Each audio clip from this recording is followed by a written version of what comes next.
అందరికీ నమస్తే అండి. విజయసాయిరెడ్డి గారు తనకున్న తెలివితేటలకి, తనకున్న చదువుకి, తనకున్న పేరు ప్రఖ్యాతులకి, తనకున్న ఇమేజ్‌కి ఎయిదర్ పాజిటివ్ ఆర్ నెగెటివ్ సైలెంట్‌గా ఉండే రకమైతే కాదు.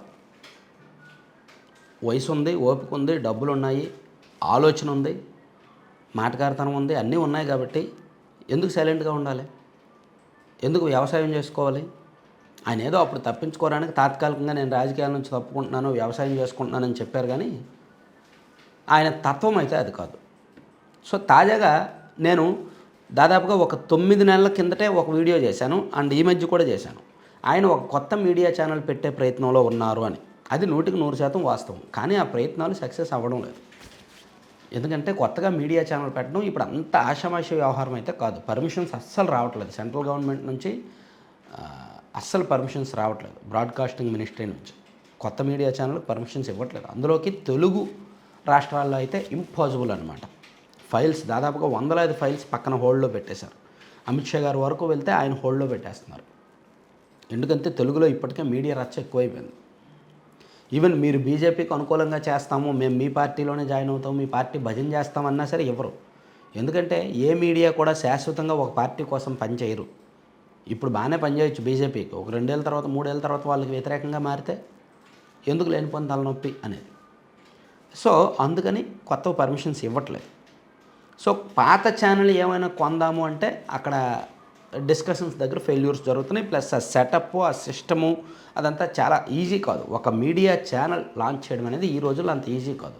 యూట్యూబ్ ఛానల్ పెట్టడం ఈజీనే, యూట్యూబ్ సిస్టమ్ క్రియేట్ చేయడం, స్థాపించడం ఈజీనే.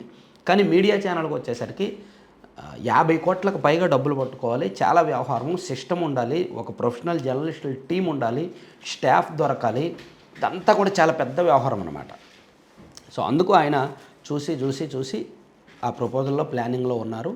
ఇప్పుడు కొత్తగా బయటకు వచ్చిన అంశం ఏంటంటే ఆయన ఒక కొత్త రాజకీయ పార్టీ పెట్టబోతున్నారు అనేది ఒక రాజకీయ వర్గాల్లో ఒక పుకారు వినిపిస్తోంది. నాకు తెలిసినంతవరకు అది జరగకపోవచ్చు. ఆయన వెళ్తే బీజేపీకి వెళ్తారు, లేదా సైలెంట్గా అలా కొన్నాళ్ళు ఉంటారు. ఎందుకంటే ఆయన వైసీపీలో రాజకీయ వ్యవహారాలు, ఢిల్లీ స్థాయి వ్యవహారాలు చక్కబెట్టారు. జగన్మోహన్ రెడ్డి గారి తరపున ఢిల్లీలో ఆయన ప్రతినిధిగా పనిచేసినప్పుడు ఆయనకు ప్రధాని గారితోనూ అండ్ అమిత్ షా గారితోనూ బీజేపీ పెద్దలతోనూ మంచి ర్యాప్, మంచి లైజనింగ్ ఏర్పాటైంది.